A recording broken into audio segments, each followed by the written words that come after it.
Thank you. Good afternoon. We are a little past our starting time because of the council delay, but we will call our meeting to order. First on the agenda, items from the chairman, which is item 2A. We have to receive a report on reimbursement by the City of Riverfront Redevelopment Authority in the amount of $28,053.04 to the Oklahoma City Boathouse Foundation for emergency repair of the ozone generation and injection system for the Oklahoma River Whitewater facility. This is provided by the lease of operation agreement between the city, the Riverfront, and the Boat Foundation. That's dated May 19 of 2015. Are there any comments? Anybody on this? Mr. Chairman, where does the money actually physically come from to pay for that, seeing that we have assets, but we're sort of short of cash? Well, and we do have some reserve, but yeah, it makes it tight for us. There's no doubt about that. David, do you have any other comments about that? Okay. This will probably not take place for a little while, but we can at least just receive this report at this point. Is there a motion? I'll move the item. Second. Been moved and seconded. All those in favor say aye. Aye. Oh, Oops. same thing. I still want to say. Okay. Item passes. Item 3, which is the minutes of the meeting of July the 30th. Any comments or revisions to that? Move approval. Been moved and seconded. All those in favor say aye.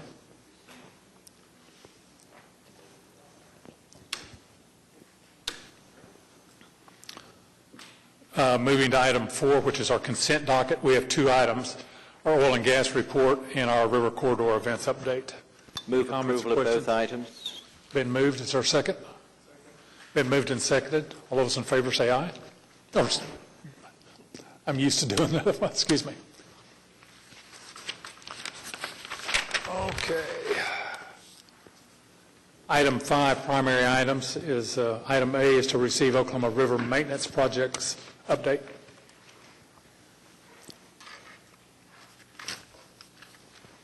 Good afternoon, Chairman and Trustees. I'm Jim Llewellyn, Oklahoma City Public Works Department. On our maintenance projects update, our dredging contractor in the sedimentation basin has now removed about 66,000 cubic yards. We're continuing to work there, and as I said, we'd allocated another $1 million for work in this fiscal year, so he's getting started on making a dent in that amount. On drainage maintenance activities, time I submitted this report, I hadn't received the report from street maintenance, but I've gotten it since then. Over the last month, we removed about 6.4 tons of debris out of the rivers. If my swimming pool is any indication, we're going to have a lot more debris to remove. Plenty of debris around town this morning, I know. Yes. So, river operations, like I said, we're continuing to remove debris and do repairs in the riprap as we identify the spots. We had an issue with the Meridian Landing. The heavy rains we had this spring deposited large amounts of sediment and blocked the riverboat access to Meridian Landing. We've started dredging operations in that area. We're using the same contractor as in the sedimentation basin. He had another crew available, and so we assigned him to Meridian Landing. Looks like the debris operation there will probably be about $200,000. There was a couple of pictures in your packet. The first one was when before we started any operations, we just lowered the level of the river about 3 feet so we could get an indication of how much sediment was there. And there was a lot more than we anticipated. The second picture was the contractor building a road down so he could start excavating that area. They're using heavy equipment, track hoe, to clean that area out. And then there's 2 other pictures in the packet that were farther back that were dredging operations in the sedimentation basin. It's just an example of how they build a road out into the area, then they excavate both sides, and then they excavate the road back out. But is there any questions this month? Anybody have a question or comment? Is there a recommendation to receive the report? Second. Second. All those in favor, please vote. Thank you. Item is approved, thank you. Item B is to recommend that the City Council approve a limited revocable rowing and paddle practice permit use with the Oklahoma City Boathouse Foundation. This is to be used in the Eastern Basin, weekdays only from October 1, 19 through September 30th, 2020, basically a 1 year. Any comments, questions? Is there a motion?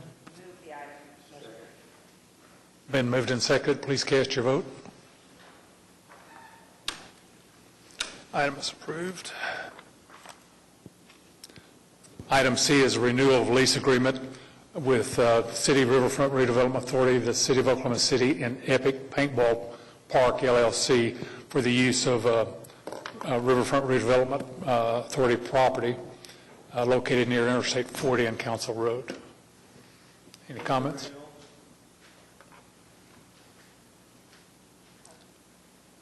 Did you, is there a second? Question? Do we have any information on how that's going, that operation? I think general consensus is it's been a little wobbly, but I think we're kind of giving it one more shot. Would that be a fair assessment with everyone?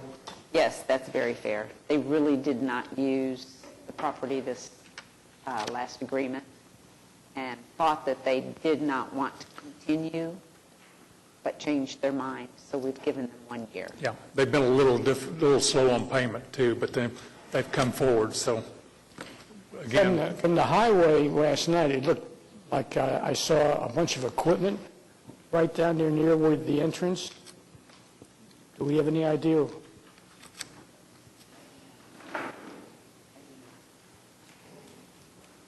If I might, Doug Copper, Parks and Recreation Director, we'll look into that activity down there. The original contractor has new partners, so we might see some, work being done to upgrade that facility, but we'll look into it and report back to the trust next month. any other questions or comments? We have a motion and a second. Please cast your vote. Item carries. Thank you.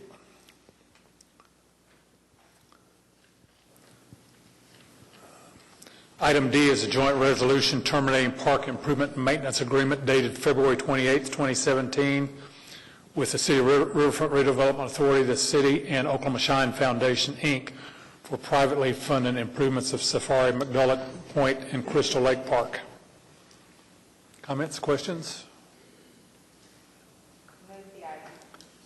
Been moved and seconded. Please cast your vote. Item is approved.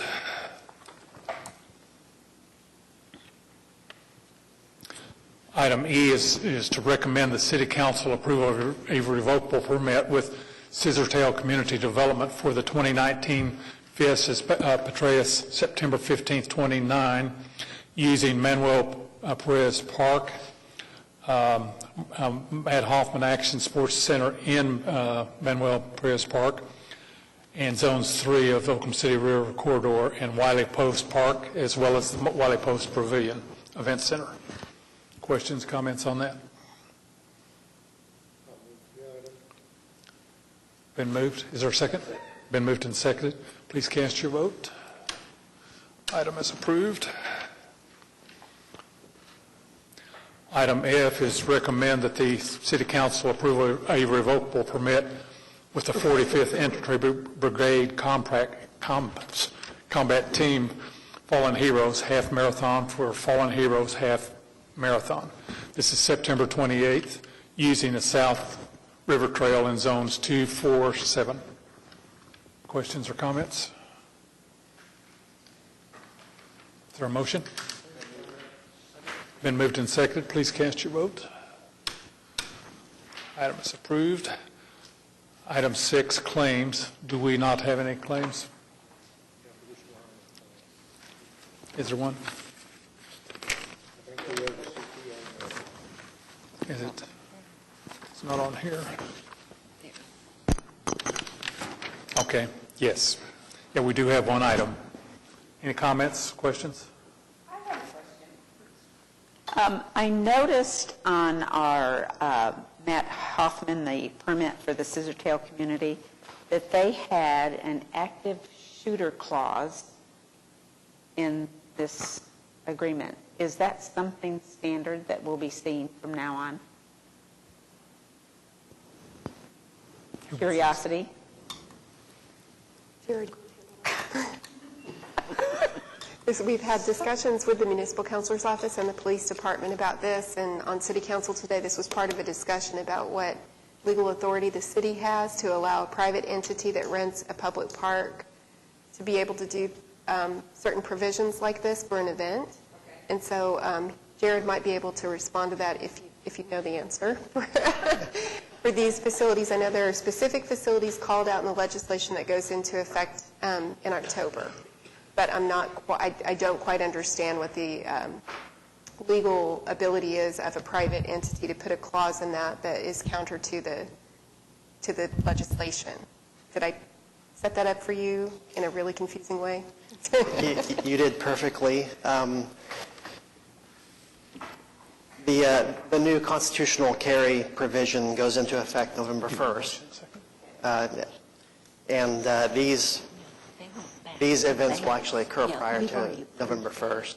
No, I know. I'm in here. And I think that we had some requests from the permittees to just recognize that the law requiring permits is still in effect there. So we have crafted our provision to address. Okay, thank you. And your question was, though, are we going to be seeing more of this after that law goes into effect? And I'm sorry, I thought I clicked that, Francis. Thank you. I think that we will get the right response to you about what happens after that law goes into effect on November 1st. Okay, thank you. For other facilities. Any other comments or questions? Is there a motion to approve the claim? Been moved and seconded. Please file your vote. Item is approved.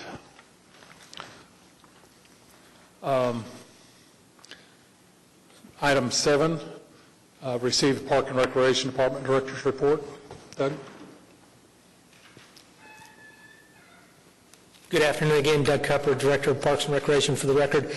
I think the report is succinct as written. There is one thing that I want to make sure that I think we sent out a note of this via email when it happened, but the erosion has created such an issue on the West River Trail that we had to close a significant section of that West River Trail, and we're trying to reroute people around it.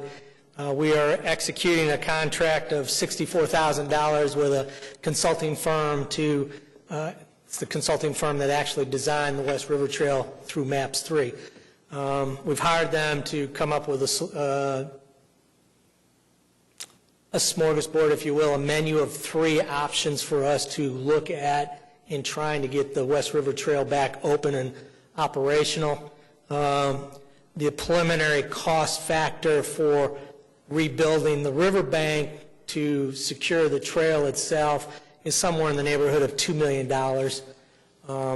That's pretty significant. We're going to see if there's an opportunity to reroute the trail away from that area. Something will have to probably be done with that bank, but I think we might be able to reroute the trail or do something that we don't have to pay for that kind of money to put the trail back into place.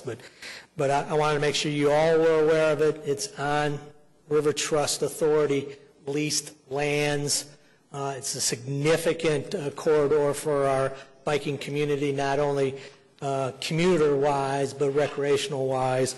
And want to make sure it's publicly known that we are working towards a solution. Be happy to answer any questions. Yeah, Doug, if I'm riding my bike and I get to that point, do I turn around and go back, or is there a way around it? There are ways to get around the trucking firm that is adjacent to us to go, and we've got it blocked off at both ends, and we've got significant signage out there trying to keep people from getting that far. Unfortunately, I don't know how to say this politically correctly, but our biking community has been seen stopping, lifting their bicycles over the permanent fencing that we have to protect them, and riding on and then lifting their bikes again over the next barrier, depending on which direction they're going. So that's why I'm trying to make it public that it is an unsafe condition the riverbank has undercut under the trail. We want to make sure our citizens are safe. Thank you. Any questions or comments from anyone? Is there a motion to receive his report? Been moved and seconded. Cast your vote, please. Any comments from anybody on the trust today? Anybody in our audience have it? Come forward, please. Hello, Mike Knapp of the Boathouse Foundation. I wanted to just mention we are currently hosting the paddle sport retail show. Yesterday we hosted the demo day in the Boathouse District and had hundreds of retailers and vendors from across the country utilize the whitewater, both in the flat water mode without the pumps on and in the whitewater mode, and they just thought it was the greatest thing ever. I mean, people were raving and totally changing their perception of Oklahoma City, and these are people, well established in the outdoor industry, lots of social media going on. So again, just one more step that we're taking. They are now at the Cox Center for the next few days in their trade show, so they've got a big show in there. Every outdoor gear you can think of related to paddle sports and racks and, just paddles, everything is at the Cox Center. So something really new, and I think it's exciting to see where that'll go. And I also wanted to mention the Oklahoma Regatta Festival, if you put on your calendar, it's the first weekend in October. Starts the 4th and the 5th. It's the 15th anniversary, and some of you may remember when I came before you the first time for this idea, and it has really grown this year. We anticipate probably the largest ever with the teams coming. New this year, we are going to feature the OKC Thrive Outside Expo, which is really celebrating that outdoor industry grant we received, one of 4 cities, and we'll have a big component of that. And OCU is going to be bringing a new component as well to the event to be announced soon. So it's all coming, and I wanted to put that on your radar. So thank you. Thanks for the update. Any other questions of Mike? No. Good. Thank you. Anyone else have any comments? That being said, then, we stand adjourned. Thank you.